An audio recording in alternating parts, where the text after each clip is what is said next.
Tingnan nyo to mga lodi, ito yung ginagamit nila para pagandahin yung kanilang mga sahig yan oh. Yung epoxy flooring paint na yan. At yung iba nga, tiles na nilagyan pa na yan. Ala, so susubukan din natin yun kasi sikat na sikat nga yan sa Toktik. Okay, subukan na natin. Let's go! So mga lodi, eto na nga yung ating nakita, yung kailangan natin na inilalagay nila sa kanilang mga sahig para mas lalong gumanda. Ako may nakita tiles na nilagyan pa ng garne. Okay, so buksan na natin. So mga lodi, eto buksan na natin at tingnan natin kung anong klase nito. Ang aking in-order yung parang gray yun, gray na may parang sand. So ito, buksan na natin. So yung mga lodi, ito siya. Yan, ganito lang siyang kalaki. So isa lang ang aking in-order para, kasi try lang naman to eh. Tapos may kasama siyang ganito. Ayan. So mga lodi, ganito siyang kalaki. So buksan ulit natin to. Paano ba to? Nakasilid pa yata to. Yan. So hilahin lang natin to para matanggal yung kanyang takip. Yan mga lodi. Yan. So buksan natin. Yan. So ito laman niya mga lodi. Gantong kulay ang in-order ko. Yan.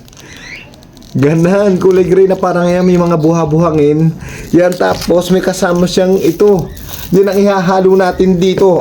Haluin natin ng maayos bago natin ilagay sa ating mga sahig. Pwede nga pala to sa pader ha. May nakita ako sa pader inilagay. So okay, simulan na natin. So mga lodi, dito ko nga pala ilalagay. Akin na lilinisin. Tatanggalin ko yung linoleum para yan, dito yung aming CR. Para maganda na rin tong tingnan. So ito, natanggal ko na yung linoleum yan na nga, dyan natin ilalagay. So medyo basa pa siya ng kaunti Akin na patutuyuin pa. Yan, pinunasan ko na siya ng basahan kasi nga washing machine yung nakalagay dyan.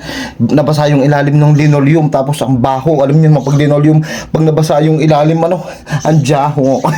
Okay, so tuyuin ko lang ng kaunti. Ito na siguro yan, tuyo na siya. Magsimula na tayo. Dapat kasi tuyo yung ating flooring. So okay, simulan na natin. Ito, magsimula na tayo. Badly, ito binuksan ko na yung ating gagamitin. So ito, tapos ilagay na natin dito. Yan mga lodi, ganito ang kulay niya ha. Ayan. So saidin lang natin mga lodi.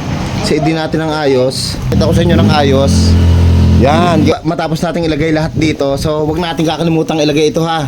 Yan. Meron siyang kasama inilalagay na ito na liquid. So lagay na natin. Yan. Ilahat natin mga lodi. Yan. Para hindi siya sayang. Tapos mga lodi, ito haluin natin ng ayos. Yan. May panghalo siyang kasama. Yan. Haluin natin ng ayos. Yan, mix natin ng ayos mga lodi.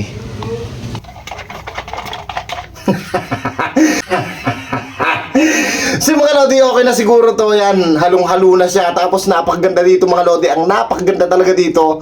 Kahit hindi ka maalam mag-flooring, papantay na siya ng kusa kasi self-leveling na siya.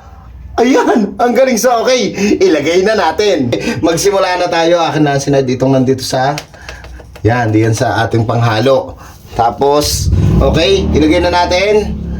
Yan mga lodi. Yan, ilagay na natin. Yan. Gaano kaya malalagyan ito? Laki.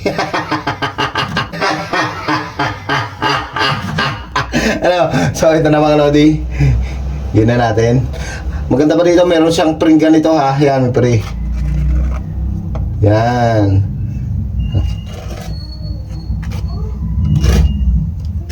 Para napagkit na agad siya mga lodi. Yan. Self-leveling nga siya. Okay, so ikakalat lang natin. Ang gagawin natin, ikakalat lang natin ng ayos. Yan. Yan. Napabayaan nyo siyang kumalat na kanya. Yan. Galing saka natin gayunin para malagyan yung hindi niya malalagyan. Gaganda yung sahig namin dito sa may washing, lagay ng washing machine to mga lodi. So lagay natin.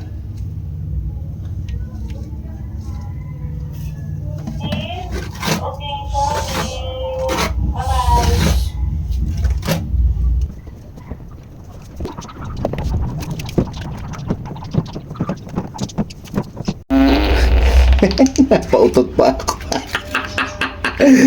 So mga lodi, yan ang style niya ha. Yan, ang ganda niya, ang kinis niya talaga mga lodi. So yan siya mga lodi. Yan, patutuyuin na lang natin yan. Okay mga lodi, at eto na yung ating the moment of truth. Yan na mga lodi, ano, medyo patuyo na siya ha. At kita ninyo, napakakintab niya.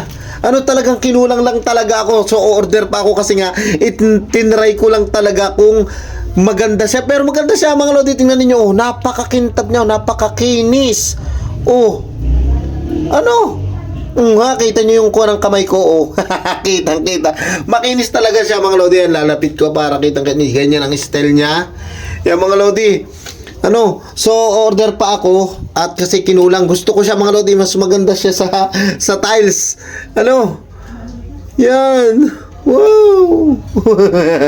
Mga lodi, gusto ko siya ha. Maganda siya. Oh, tingnan nyo ang kintab niya. Alin, are. Hindi, makintab talaga siya mga lodi. Gusto ko siya, dangan nga lang at isa lang ang binili ko. Yan, kinulang ako. Kasi tinry ko muna nga siya kung mamaya hindi ko magustuhan tapos ang dami na ang binili ko. Pero, para sa akin okay siya. Mas makintab siya sa tiles. Ano mga lodi, at saka mas maganda ang style niya. Yan, makintab na nagbubuha-buhangin ang style niya. Yan, kinulang talaga ako. Sayang, dapat pala dinamihan ko na. Dapat pala mga 3 or 4 para kasyang-kasya dito sa akin lagayan na to ng washing machine. Sa akin okay na okay ito mga lodi. So kung gusto nyo nito, ang link ilalagay ko sa comment section saka sa box na yan.